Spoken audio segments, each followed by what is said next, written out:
there's so many people that will listen to this either in business or not in business, will be fantasizing, oh God, no, to have an exit in the business, wouldn't that be wonderful? And yet, it's funny. Brian spoke a little bit about it at the event where we met it a couple of weeks ago, but I've heard other people speak since about the trauma people can actually experience when they come out the other side of it. So it may not all be roses. Yeah. So look, I had different offers over the years, and some of them were, 70% upfront, 20% after 2 years, 10% after year three, and you're working with the business, but you're Yeah. working with a new owner. And I just thought, for my personality, Paul, that wouldn't work. And so my ultimate goal was to sell the business, get paid upfront, no earnout, and not be required in the business. And that's what I had in my mind, and that's what I manifested, and that's ultimately what I got.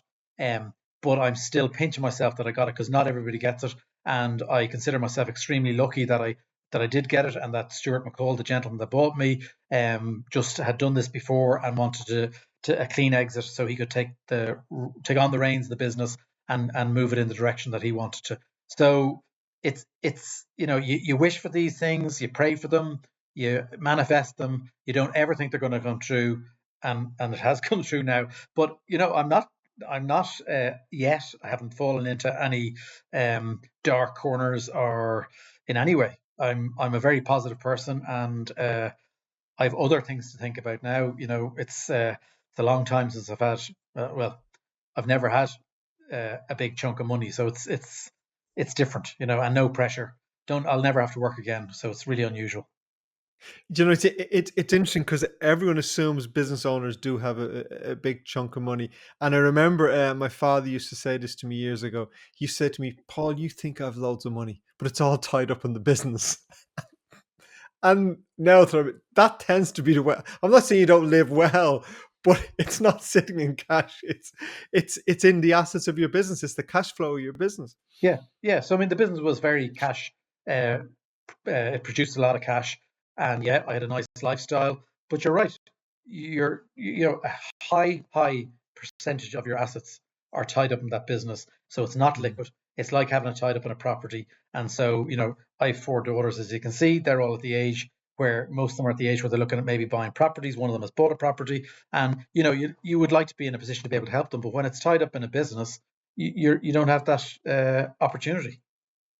Yeah, it's interesting because I've three adult sons. Also, two of them have their own property now, and it's funny as a parent. It's like it's not your responsibility to house your children, but there's some degree of relief I experienced with both of them when they finally own their own property. But the reason I remind is because um, when my youngest son, I remember I went with him to a viewing, and this is maybe 2 years ago before he bought the place he lived in, and left in the apartment block in Leopardstown. We were there, and there was a young lady there as well. And we were both rambling around looking at this.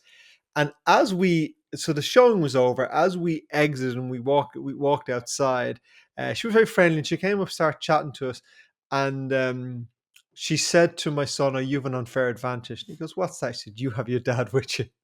And that's the reality for that. That is the reality for people. Yeah, it is. No, it is a reality, and I don't know what it is about Irish people having to and wanting to own their own properties, but it's like it's in our DNA. But it's getting more. It is more difficult for younger people nowadays. So, as a parent, you do have a desire to help them out as much as you can.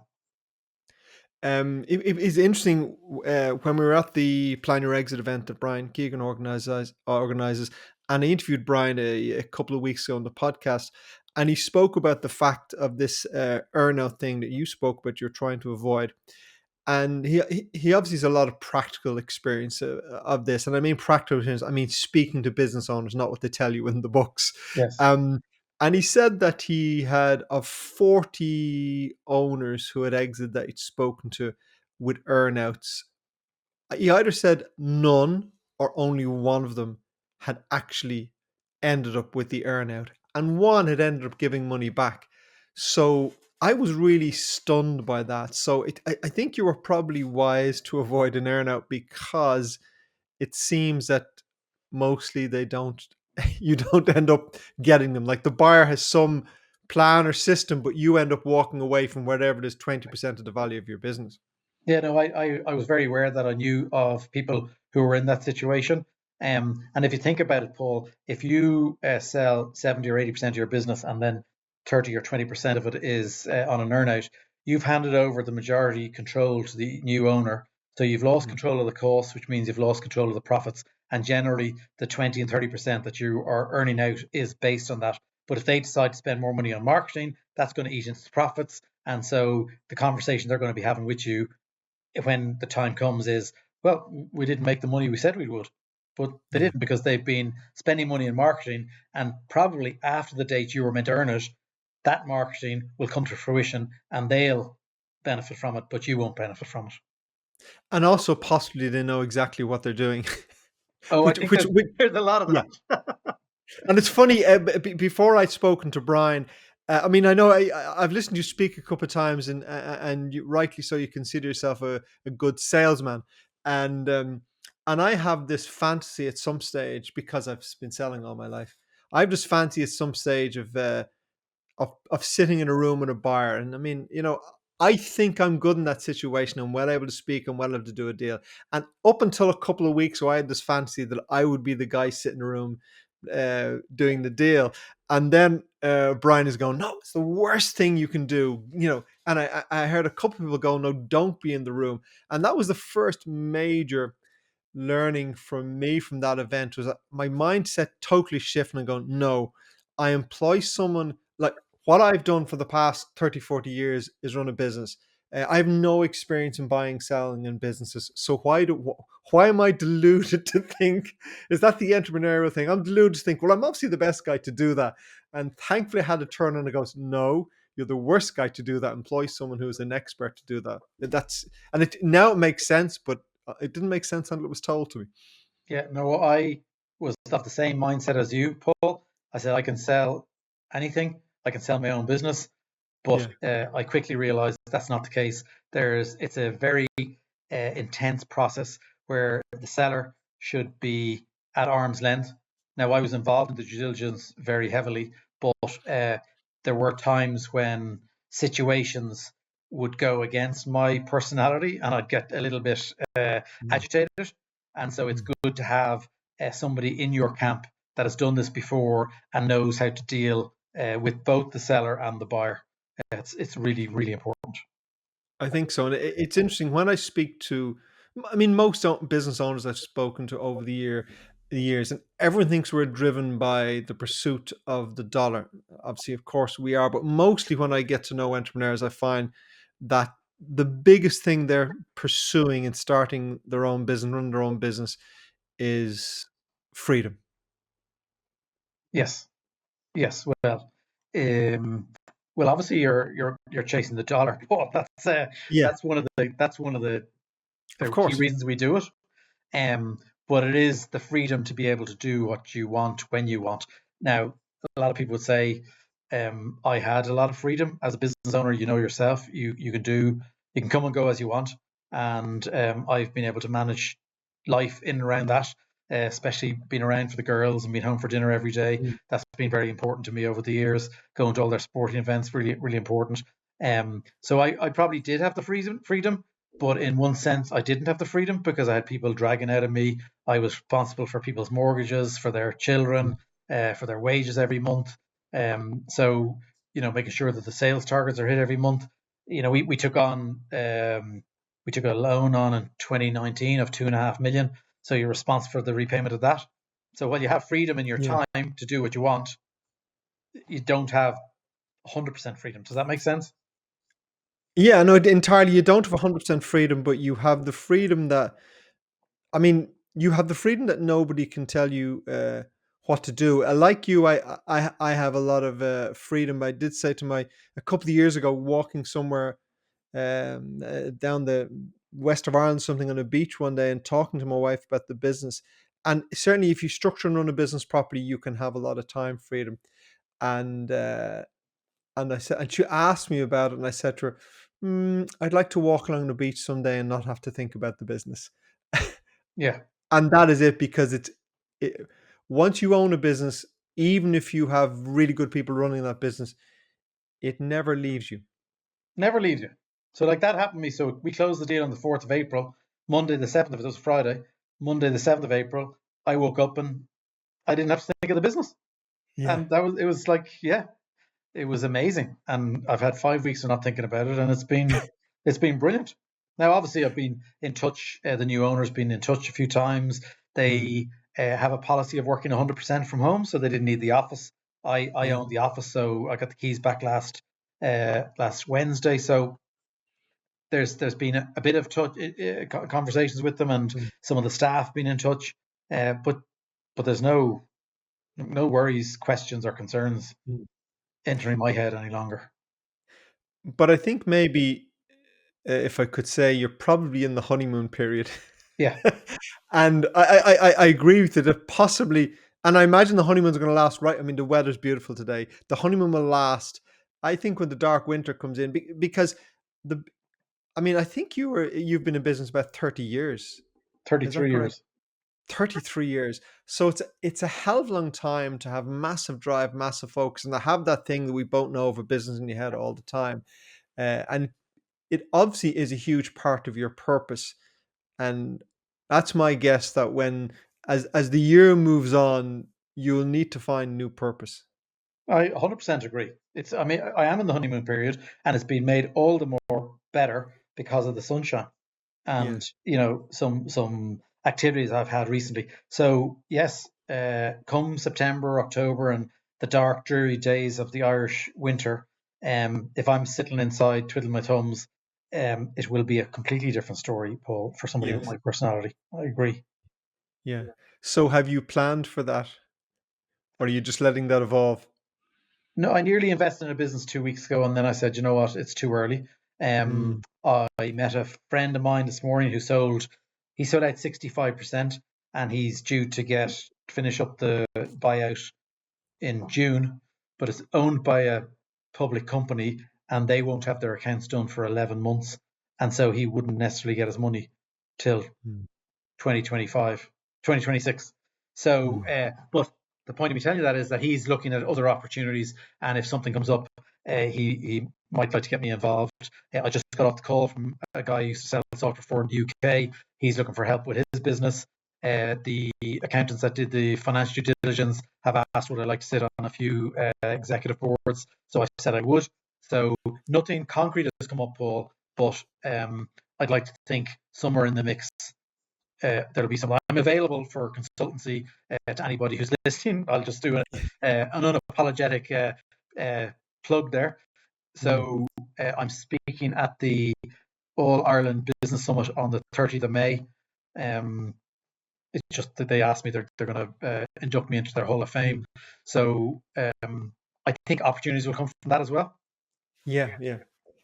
Absolutely. And I think, I suppose it's the opportunity like that will give you new purpose. I was speaking to a guy recently who exited his business about, I don't know, 7 or 8 months ago, but he made a decision that I thought was very wise at the time, and he said that he wasn't going to make any major decisions for 12 months, and that he wasn't going to invest in another business, or he wasn't going to, he'd been offered positions, he wasn't going to take a new position. I felt it was very, very wise. It's entirely different, by the way, in my view, taking consultancies, or things you can drop in and out of, but making a major commitment after 33 years, I think you need time to ponder that and to see, you know I was going to say the quote, to see who Mark is without the big red cloud. Yeah, no, you're right. And a friend of mine sold his business, and I told him to do nothing for 6 months, and then there was I 3 weeks out looking to invest in something, and somebody said, "Do you not take your own advice?" So, Yeah, and yeah, yeah, at that plan your exit events, Paul Colin Cullotten, I think, put up a slide from Dennis O'Brien, which said he'd invested in loads and loads of things in the first year, and 90% didn't work out. So his advice to anybody is do nothing for 12 months. yeah, yeah. Um, at that event, you said you used the word that you've used twice already in the podcast, so I'm really interested in it.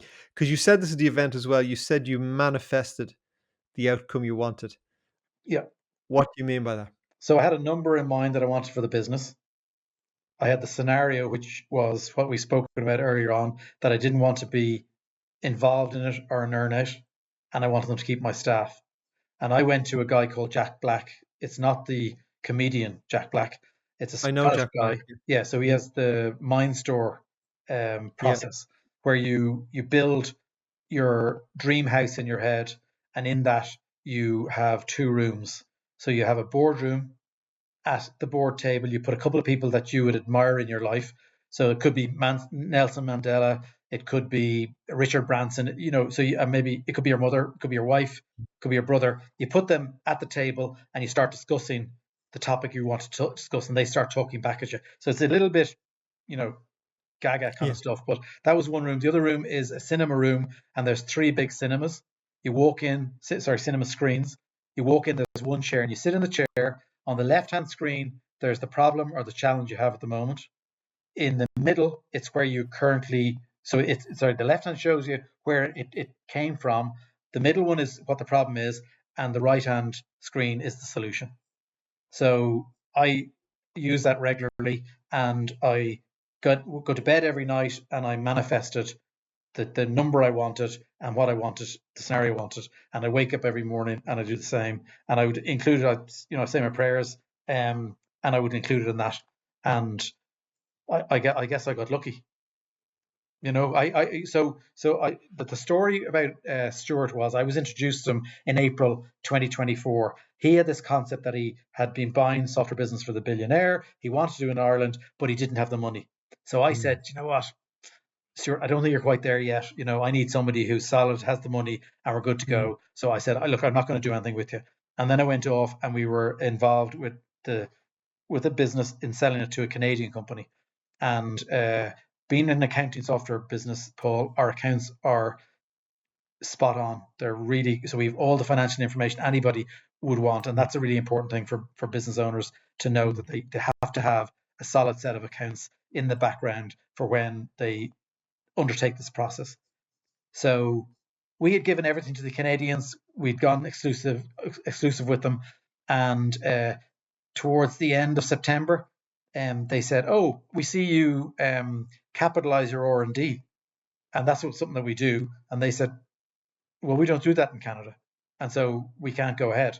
But that information had been given to them since we'd mm. gone exclusive with them in June. So that's what I'm saying. These processes do drain you. Yeah. So anyway, I went And, back to and that Stuart. must be infuriating with you because you've gone exclusive with someone, and now at the end, close to the end of the game, you go, no, no, it's no deal. We can't do it because of this thing. Yeah, and bear in mind, you're running a business as well, and you're trying to, Yeah, yeah, in our case, we weren't telling the staff because we didn't mm, want to upset them in case it didn't go ahead, and that one didn't go ahead. So then I mm, went back to Stuart, and he still hadn't found uh, a company to buy, and he said, "Look, yours is ideal for us. It's a platform. We can cross sell other software into your customers. You've got so many diverse customers, and if I get a verbal off you, I'll be able to get the money." So I said, mm, "Okay, yeah, I'll give you the verbal, and let's see if you can get the money." So Dunport Capital, who lent us that 2.5 million in 2019, we're going to offer them the money. And they said it'll be a very fast due diligence process because we know the company, and they paid us back that 2.5 million, so we know them yeah, like the yeah, back of our hand. But we're only going to get 70% up now, 20% in 2 years, and 10% in year three. And I thought about it and I said, no. And that was the scenario I didn't want. And I said, no, mm, Stuart, no, it's not working. So he went off and he yeah, found Melior Equity Partners, which were a great company, and they loved his idea and his concept, and have put money in to buy Bigger Cloud and a fund to buy other software businesses. mm. And that was giving me the 100% that I wanted up front with no earnout and keeping the staff. And so, you know, if you want something, Paul, you need to really don't settle for second best. Try not to be under pressure when you're selling your business. And do you think I mean, I, a lot of what you're talking about there is something I do. I had a call with someone a couple of hours ago, and I was showing them a life plan I've created where I literally have. I mean, I did it 15, 20 years ago, and I have mapped my life out. So it's kind of very similar in that I have created a picture of what I want in my life. And I suppose I could say I have manifested a lot of it, a huge amount of it. And yet, if you go into, I mean, the word manifestation is used so much now, and the part of it, I was surprised to hear you say it, but the part of manifestation I don't like, I hear none of it in what you're talking about, in fact, but the part of manifestation I don't like is the suggestion that you could do your visualization practices and nothing else.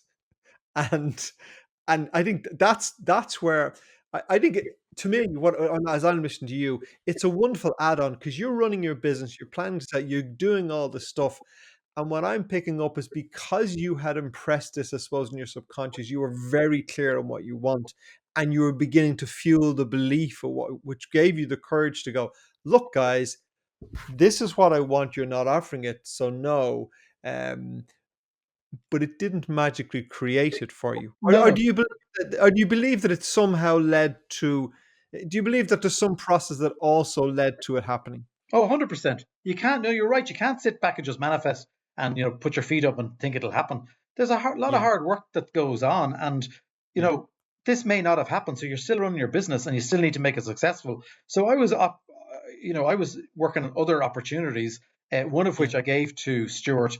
And when I told him about it, this is when the deal was closed because I hadn't told him and it wasn't something concrete. So I couldn't use it to gain more value for the business.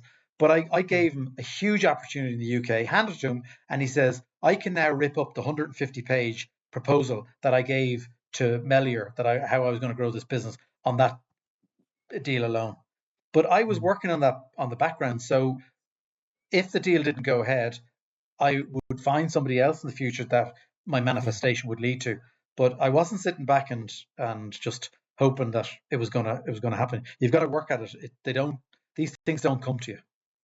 No, they don't come to you, but I think it's a great addition to, you're doing the hard work, but you have the focus, that you have the focus as well. Something I heard you say, and it could have been in, I can't remember what I heard you say that, and now maybe it's something that came out of the Jack Black mindset. I don't know, but I heard you say something that I noted was, you said you have to clear your mind, focus on the goal, and come up with a solution.